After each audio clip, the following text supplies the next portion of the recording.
بسم اللہ الرحمن الرحیم۔ ایک ضرورت مند آدمی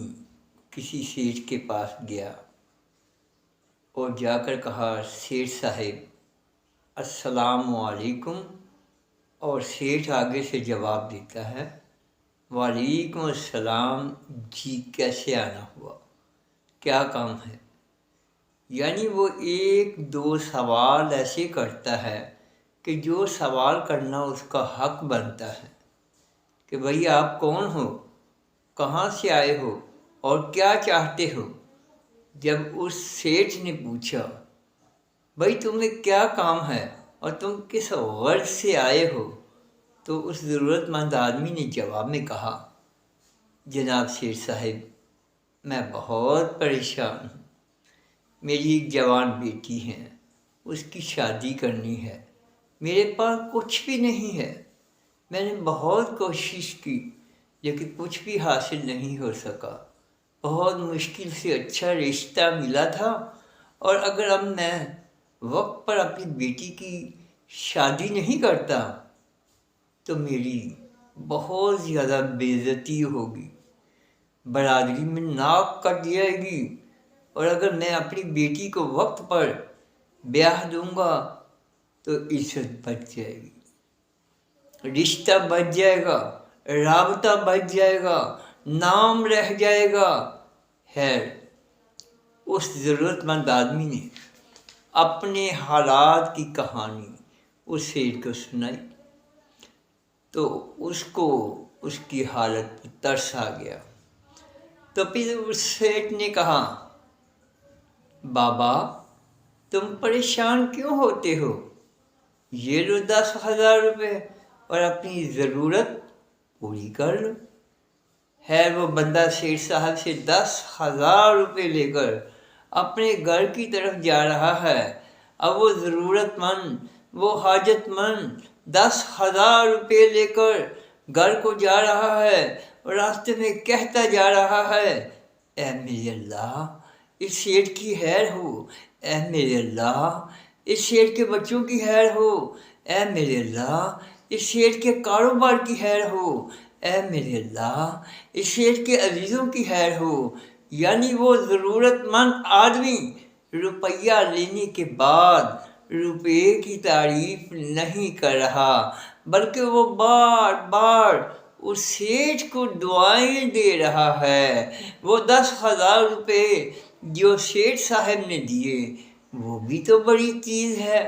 لیکن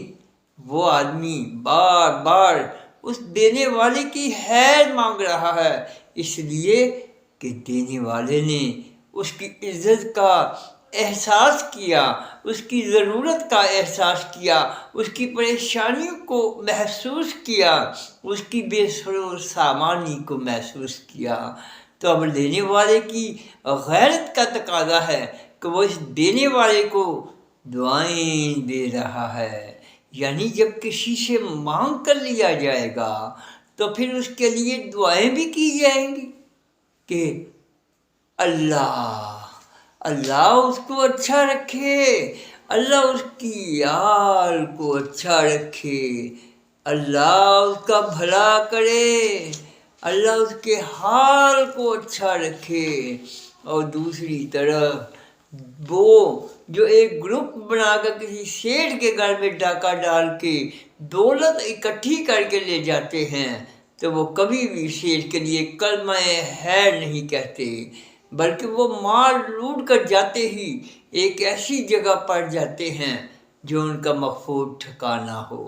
اور وہاں جا کر وہ حساب لگاتے ہیں کہ ہم کتنے آدمی تھے اور لوٹی ہوئی رقم کتنی ہے، اور اس لوٹی ہوئی رقم کا تمام ڈاکوؤں میں کتنا حصہ آئے گا۔ یعنی سب کو اپنے اپنے حصے کی فکر ہے، کوئی بھی ان میں سے سیٹھ صاحب کا نام تک نہیں لے رہا، لیکن ایک آدمی نے ان میں سے سیٹھ کا ذکر کیا تو دوسرے تمام ڈاکو اس کو کہنے لگے کہ ارے چھوڑو، سیٹھ کو اس نے بس برباد ہونا تھا سو برباد ہو گیا۔ یعنی نتیجہ یہ نکلا کہ جو مال مانگ کر لیتا ہے وہ مال سے محبت نہیں کرتا بلکہ اس کے دینے والے سے محبت کرتا ہے، اور دوسری طرف جو مال کو لوٹ کے آئے وہ مال سے محبت کرتے ہیں، مال دینے والے کا ذکر نہیں کرتے۔ میں یہاں بڑا جملہ کہنے والا ہوں کہ دونوں لینے والوں میں زمین و آسمان کا فرق ہے۔ جو احسان مند ہے وہ دینے والے کا بھلا چاہ رہا ہے، دینے والے کی خیر مانگ رہا ہے، دینے والے کو دعا دے رہا ہے۔ تو میرے بھائیوں غور کرو، اس طرح ہم نے بھی پیارے کریم آقا صلی اللہ علیہ وآلہ وسلم سے لیا ہے، اور دوسروں نے بھی رسول مقبول صلی اللہ علیہ وآلہ وسلم سے لیا ہے۔ لیکن ہم اہل سنت و جماعت اپنے کریم آقا کے احسان مند ہیں کہ یا رسول اللہ صلی اللہ علیہ وآلہ وسلم، آپ نے ہم کو شریعت دی ہے، آپ نے ہم کو طریقت دی ہے، آپ نے ہم کو معرفت دی ہے، آپ نے ہم کو شرافت دی ہے، آپ نے ہم کو عدالت دی ہے، آپ نے ہم کو علم دیا ہے، آپ نے ہم کو قانون دیا ہے، آپ نے ہم کو احکام دیے ہیں، آپ نے ہم کو انعام دیے ہیں، انعام دیے ہیں۔ یعنی اس کریم نبی صلی اللہ علیہ وآلہ وسلم نے ہم کو سینکڑوں جھوٹے معبودوں سے بچا کر ایک معبود حقیقی کی بارگاہ میں جھکا دیا ہے۔ اس نے ہمیں لات، حبل اور عزا سے دور فرمایا اور ہمیں حال کے حقیقی، معبود حقیقی، مالک حقیقی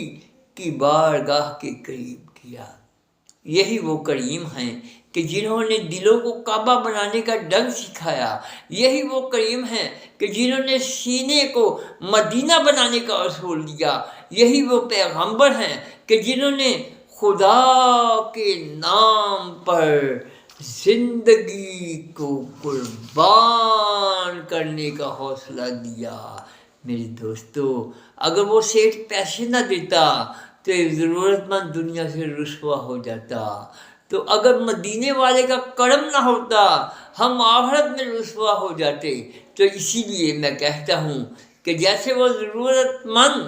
مال لے کر بھی دینے والے کا احسان مند ہے، اسی طرح سنی اپنے کریم آقا صلی اللہ علیہ وآلہ وسلم سے سب کچھ لے کر نبی صلی اللہ علیہ وآلہ وسلم کا نیاز مند ہے، احسان مند ہے۔ وہ ضرورت مند جس طرح سے سیٹھ کو دعائیں دے رہا تھا، سنی اسی طرح سے اپنے پیارے کریم آقا صلی اللہ علیہ وآلہ وسلم پر درود بھیجتا ہے۔ وہ ضرورت مند جس طرح سیٹھ کی آل اولاد کو دعائیں دے رہا تھا، سنی اسی طرح اپنے پیارے کریم آقا صلی اللہ علیہ وآلہ وسلم کی آل کے لیے بلندی درجات کی دعا کرتا ہے، دعا کرتا ہے۔